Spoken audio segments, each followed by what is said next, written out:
They gave the black woman the worst room on the family trip. They had no idea she owned the hotel. Enjoy the story. Silver threads wove through Eleanor's braids like delicate rivers of moonlight, catching the afternoon sun as she stepped. From the taxi, her weathered hands that had signed contracts, cut ribbons, and once folded countless hotel linens, gripped her modest suitcase. The grand facade of Cascadia Resort rose before her, its stone and glass architecture embracing the Californian mountainside like an old friend. Eleanor's eyes, deep brown pools lined with 6 decades of stories, took in every detail: the hand-selected roses blooming along the entrance path, the subtle curve of the roofline she had sketched on a napkin 15 years ago, the waterfall that sang the same melody her late husband James had once hummed while dreaming of this place. "Aunt Eleanor, you made it!" Her niece Deborah waved from the entrance, designer sunglasses perched atop her head, face arranged in what Eleanor recognized as her family duty smile. Behind her stood Deborah's husband Richard, absorbed in his phone and their teenage children. Zoe and Marcus, both slumped in that particular way that suggested forced attendance. "The drive was pleasant," Eleanor replied, embracing Deborah with the gentle formality that had defined their relationship since her sister's passing 5 years ago. What had once been warm Sunday dinners had cooled to obligatory holiday cards and occasional phone calls. "Richard got us an amazing deal," Deborah gushed, gesturing to the imposing hotel entrance. "Corporate connections, you know. 3 gorgeous suites overlooking the lake." "3?" Eleanor asked, knowing the answer before it came. Richard finally looked up from his phone. "Right. We got you a standard room, Eleanor. More practical. For just 1 person. You don't need all that extra space anyway, do you?" Eleanor's expression remained unchanged, a skill perfected through decades of business negotiations. "That sounds sensible," she said simply. The young concierge at the front desk faltered mid-greeting when Eleanor approached.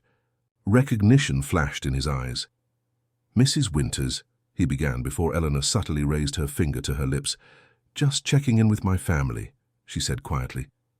"Of course," he recovered, eyes widening slightly before his professional demeanor returned. "Welcome to Cascadia Resort." Richard leaned over the counter, voice amplified with self-importance. "Reservation for Dawson, 3 luxury lakeside suites and," he glanced back at Eleanor, "1 standard room." 20 minutes later, Eleanor stood in room 204, a stark box positioned directly above the hotel's laundry facilities. The room hummed with the rhythmic drone of industrial washing machines. A small window offered a spectacular view of the service, entrance and dumpsters. The bed was narrow, the bathroom minimal, the amenities sparse. Eleanor placed her suitcase on the luggage rack and smoothed her hand over the simple duvet. She wasn't angry. She was curious. In the 40 years since, she'd left her hometown to build something of her own. She had learned to observe before acting. This family reunion, the first in years, would be quite educational. The first family dinner took place in Cascadia's acclaimed restaurant, Elevation. Eleanor arrived early, watching the sunset paint the mountains in hues of amber and rose. Through the floor-to-ceiling windows, the maître d' greeted her with subtle deference, which she acknowledged with the slightest nod. "Aunt Eleanor, we saved you a seat," Deborah called out when she arrived, gesturing to a chair at the far end of the table, partially blocked by a decorative column. Eleanor nodded and made her way over, pausing briefly to greet her grandnephew, Marcus, who barely looked up from his phone. "The architecture here is incredible," Richard announced to the table, swirling his expensive Cabernet. "Whoever designed this place really understood luxury." "What do you think, Aunt Eleanor?" asked Zoe unexpectedly, her voice genuine among the performative conversation. Eleanor considered the question. "I think it was built with intention. Every element has purpose." "Well, I think it's simply fabulous," Deborah interjected. "Richard says this place is worth millions now. Started as some tiny operation and grew into this empire. America, right? Land of opportunity." Eleanor sipped her water. "Indeed." As appetizers arrived, conversations splintered. Richard dominated with tales of his recent promotion. Deborah detailed their upcoming European vacation. Eleanor's questions about their lives were met with cursory answers before attention swung elsewhere. "And what have you been up to, Aunt Eleanor?" Zoe asked during a rare moment of quiet. "Oh, this and that," Eleanor replied. "I attended a hospitality conference in Singapore last month." Richard's eyebrows rose. Singapore? That must have been quite the expense for a retired housekeeper. "I manage my pension carefully," Eleanor said mildly. "Mom said you worked in hotels all over the world," Zoe continued, genuinely curious. "I did. Started as a housekeeper in Chicago when your grandfather wouldn't let me attend college. Worked my way up from there." "To what?" Marcus asked, suddenly interested.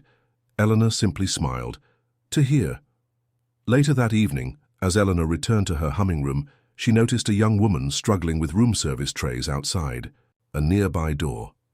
Without hesitation, Eleanor helped stabilize the wobbling tower of plates.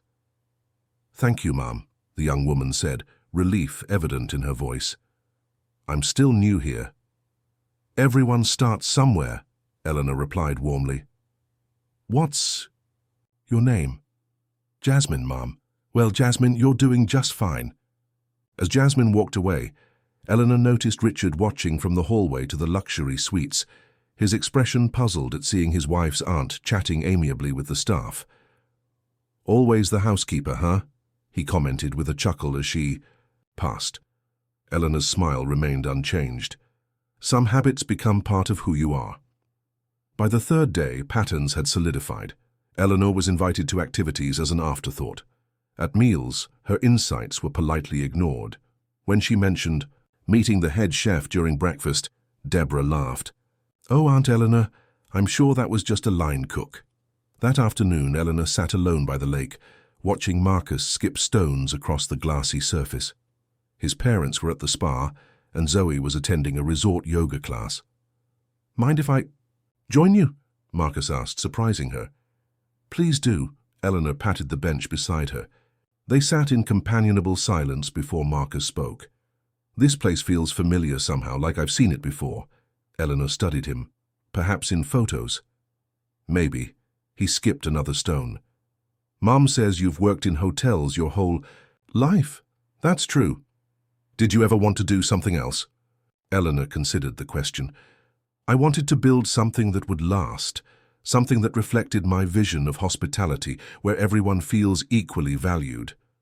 "Did you build something?" Eleanor smiled. "I believe I did." "I want to design buildings," Marcus confessed, "but Dad says architecture isn't practical, says I need to go into finance like him." "The most magnificent structures begin as impractical dreams," Eleanor replied. That evening, Richard announced he'd arranged a private tour of the resort. "Pulled some strings with management," he boasted.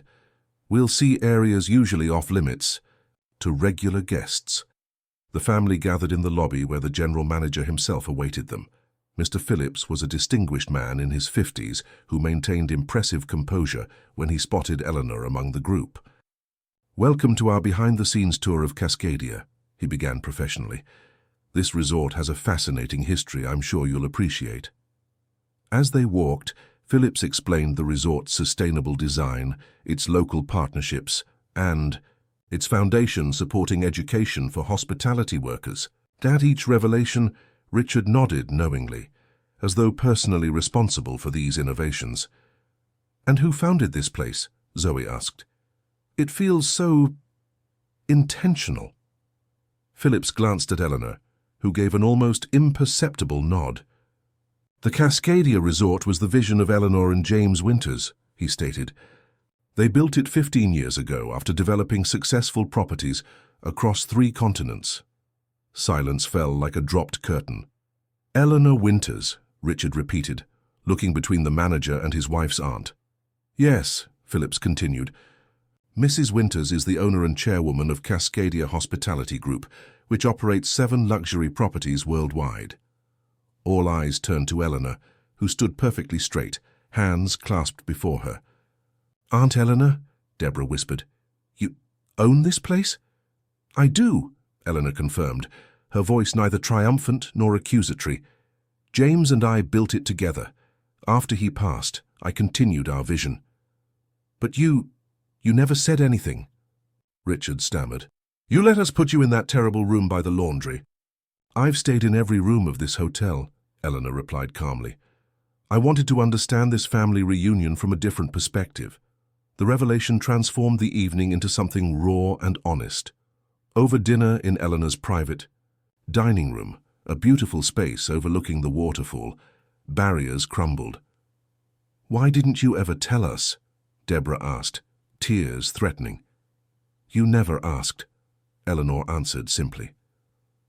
After your mother died, I became the family obligation. The retired housekeeper who worked abroad. No one inquired further. I feel horrible, Deborah confessed. Don't, Eleanor reached for her hand. Feel awakened instead. Later, as coffee was served, Eleanor turned to Marcus. I understand you're interested in architecture. The boy nodded cautiously. We're breaking ground on our new Seattle property next summer. Would you be interested in an internship with our design team? His eyes widened. Seriously? Talent should be nurtured, not redirected, Eleanor said, glancing meaningfully at Richard, who had the grace to look abashed. And Zoe, Eleanor continued, your interest in environmental science could bring valuable perspective to our sustainability initiatives. By the final morning, relationships had shifted like tectonic plates, subtle but fundamental movements, creating new landscapes. Deborah hugged Eleanor with genuine warmth. Richard carried her suitcase with newfound respect. As they gathered in the lobby, Phillips approached with several staff members, including Jasmine. They formed an informal line, acknowledging Eleanor with deep respect. What happens now? Deborah asked uncertainly. Eleanor surveyed her family. Now you see me, and perhaps I see you more clearly too. We begin again from this truth. She turned to the entire group. In this business, I've learned that luxury isn't about the thread count or the view. It's about dignity. Everyone deserves to be seen, valued, and respected, regardless of their perceived status. Marcus stepped forward unexpectedly. I'd like to learn from you if that's still okay. It would be my pleasure, Eleanor replied, genuine joy illuminating her face. As she watched her family load their luggage into their car, Eleanor remained on the steps of the hotel she had built from dreams and determination. She had arrived as a forgotten elder, but remained as a quiet queen. Not to shame, but to awaken, because true worth isn't revealed by the room you're given, but by the legacy you create and the lives you touch. You are amazing. If you genuinely enjoyed this story, please leave a like and subscribe, and it's a great feedback for me. If it made you feel seen, heard, or simply reminded you that change is still possible, share it with someone who needs a little hope today. See you.